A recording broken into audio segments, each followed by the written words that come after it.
Welcome, everyone, to The Information's TITV. My name is Akash Pasricha. The Information reported exclusively an exclusive new report. Welcome, everyone, to a special breaking news edition of The Information's TITV. We are bringing you this special episode to unpack some exclusive reporting. Waymo is in early talks with potential investors to raise more money at a valuation of at least $100 billion. OpenAI and Broadcom are teaming up. OpenAI has completed its restructuring. Microsoft is getting a 27% stake. This is news that we have been waiting to come out for a long time. Joining me now is one of the reporters who broke the story, Anisa Gardizi.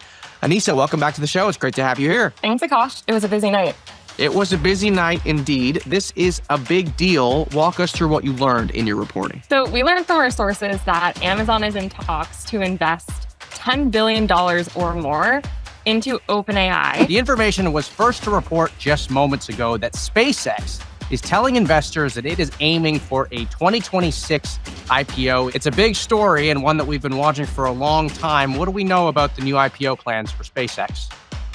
Sure. And so what we're hearing is that they're aiming to go public mid to late next year. And what's especially newsworthy is that they're no longer planning to spin off Starlink.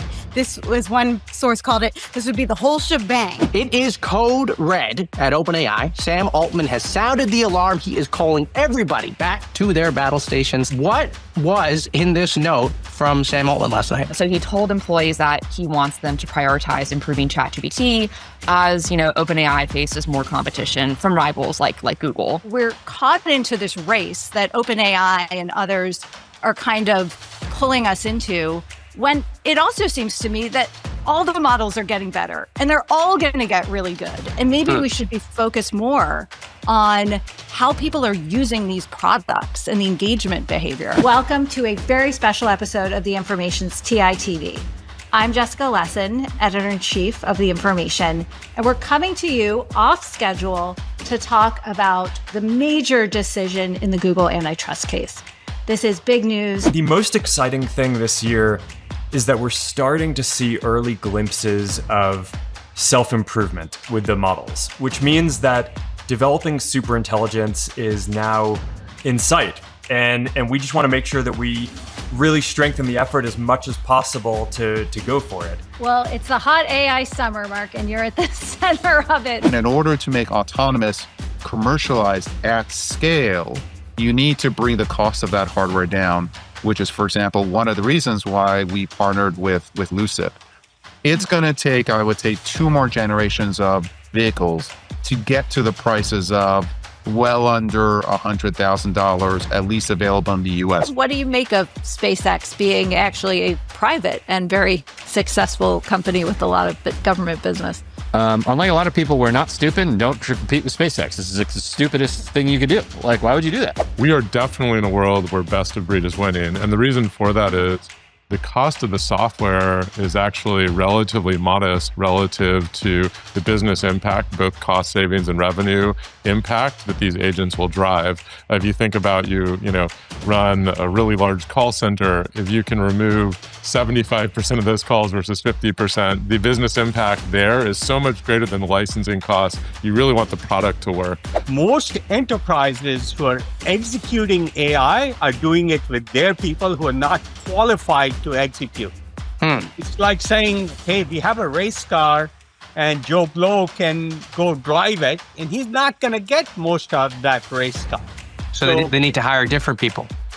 I think they need to take a very different approach. Increasingly, it's actually going to be AIs that use the web. When we started the company, the motivation was that it was clear what the future would be. AIs would use the web a lot more than humans ever have.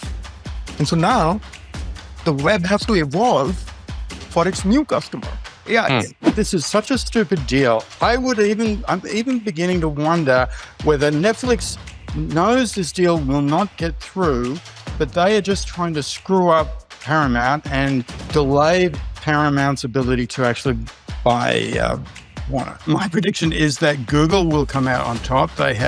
They are clearly ahead now on the actual technology. They are what OpenAI is trying to become. If the underlying technology does continue to improve, that's just going to be good for everyone in the long term that is in this field. It may not be good for young people graduating trying to It get won't jobs. be good for but- the rest of the world. No one will have a job. There won't be any power available. With OpenAI, it's not, the projections we've reported on are you can see the path to cash flow in a couple of years. I think the question is, do they test the public markets before that's actually really happened? And it could. Pressure on Tesla and on Elon Musk is very high. So they have to get it together. I mean, their technology is different. They're not using LiDAR, and that is, Musk says he's right. I think they're just under a lot of pressure. And, the question for them is safety too. If they have safety problems, it's really going to set them, and they've had them, it's really going to set them back. And Waymo's, track record since it's been, taking passengers has been pretty good. So, very good. So I think that gap is really serious.